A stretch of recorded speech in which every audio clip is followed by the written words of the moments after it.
জামাটার নাম দিয়েছি আমি রাজকন্যা জামা। জামাটা সেলাই করার পর দেখলাম যে রাজকন্যার মতো একটি সুন্দর জামা হয়েছে। আপনিও কিন্তু এরকম একটি রাজকন্যা ডিজাইনের জামা তৈরি করতে পারেন সামান্য একটা টুকরা কাপড় দিয়ে। এই জামাটা তৈরি করার জন্য মাত্র 1.5 গজ পরিমাণ কাপড় নিতে হবে। দেখেন কাপড়টা নেওয়ার পর কাপড়ের এক মাথা দিয়ে আমরা প্রথমে কাপড়টাকে সাইড পাটে ভাঁজ করে দিব। এবার একেবারে উপরে একটা দাগ দিয়ে দিব। এখান থেকে 8 ইঞ্চি পরিমাণ লম্বা একটা দাগ দিব। দেখেন এখান থেকে আমরা উপরে 4.25 ইঞ্চি শোল্ডার একটা দাগ দিব। উপর থেকে 4.25 ইঞ্চি পরিমাণ নিচে একটা দাগ দিব।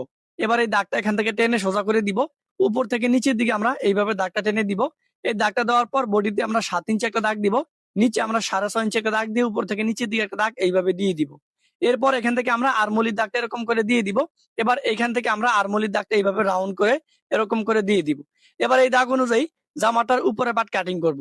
এখানে কিন্তু আমরা প্রথমে সামনের পাটটা কাটিং করতেছি। কিভাবে সামনের পাটটা কাটিং করবেন, কিভাবে পেছনের পাটটা কাটিং করবেন, এই ভিডিওর মধ্যে এত সুন্দর করে আপনাদেরকে বুঝিয়ে দিয়েছি। একবার ভিডিওটা দেখলে কিন্তু আপনি যে কোনো বয়সী মেয়েদের জন্য এই জামাটা তৈরি করতে পারবেন। এখানে আমরা দুইটা কাপড় নিয়েছি। এরপরে গলার পাশের দিকে 2 ইঞ্চি একটা দাগ দিব, লম্বা 3 ইঞ্চি একটা দাগ দিব। এটার মধ্যে আমরা ফান গলা দাগ দিয়ে এই দাগ অনুযায়ী কাটিং করে দিব। দেখেন আমরা ফান গলা দাগ অনুযায়ী কাটিং করে দিয়েছি। এখানে কিন্তু আমরা দুইটা পার্ট নিয়েছি। এরপর দেখেন এখান থেকে শেপ কাট বসে এইভাবে রাউন্ড করে একটা দাগ দিয়ে এই দাগ অনুযায়ী কাটিং করে দিব। আপনারাও এইভাবে কাটিং করে দিবেন। এখন আমরা চলে আসলাম মেশিনে। তো আমি আপনাদেরকে প্রথমে জামাটার সামনের পার্টটা তৈরি করে দেখাবো। এরপরে সামনের পাটটার মাপে পেছনের পাটটা কাটিং করব। তো এখান থেকে দেখেন আমরা মেশিনে চলে আসলাম। আসার পরে এখানে যেহেতু দুইটা পার্ট, একটা পার্টের উপরে একটা ফাট এখান থেকে বসাই দিতে হবে।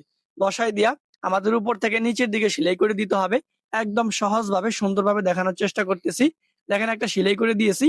এই পার্টটাও একই নিয়মে আমাদেরকে সেলাইটা করতে হবে। দেখেন এখান থেকে আমরা সেলাই করে দিয়েছি। সেলাই করে দেওয়ার পর এই কাপড়টাকে আমরা এইভাবে কেটে কেটে দিব। দেখেন আমরা এই কাপড়টাকে এইভাবে কেটে কেটে দিয়েছি। এরপরে কাপড়টা উল্টো দিকে নেওয়ার পরে বাউ দিক থেকে একেবারে কানি দিয়ে আমরা একটা সাপ সেলাই করে দিব। দেখেন আমরা একেবারে কানি দিয়ে একটা সাপ সেলাই করে দিয়েছি। এরপর আমরা এই যে পাটটা আছে এই পাটটার এখান থেকে কেটে কেটে দিব। এরপরে বাউ দিকে আনার পর একেবারে কানি দিয়ে এখান থেকে সাপ সেলাই করে দিব। দেখেন এখান থেকে সাপ সেলাই করে দিয়েছি। তো জামাটার সামনের পাটটা আমি কিভাবে ডিজাইন করতেছি সুন্দর করে আপনাদেরকে বোঝানোর চেষ্টা করতেছি। এখান থেকে আমরা ডিজাইন করার জন্য একটা সাদা কাপড় নিব। দেখেন এখান থেকে আমরা আড়া কাপড় কাটিং করে দিতেছি। কাপড়ের সাইডে দিয়ে আমরা 1.5 ইঞ্চি পরিমাণ চওড়া রেখেছি।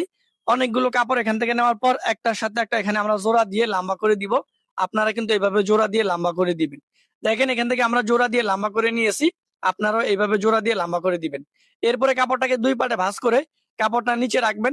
নিচে রেখে আমাদের একেবারে কানি দিয়ে এখান থেকে 2 সুতা পরিমাণ সাদা কাপড়টা বাহির পাশে রাখবো। রেখে একেবারে কানি দিয়ে চাপ সেলাই দিব। দেখেন এখান থেকে আমরা একেবারে কানি দিয়ে চাপ সেলাইটা করে দিতেছি। আপনারাও কিন্তু এইভাবে চাপ সেলাইটা করে দিবেন। দেখেন একটা সেলাই করে দেওয়ার পর 1 ফিট দূরে দিয়ে আমাদের আরো একটা সেলাই করতে হবে। দেখেন আমরা 1 ফিট দূরে দিয়ে আরো একটা সেলাই করে দিলাম।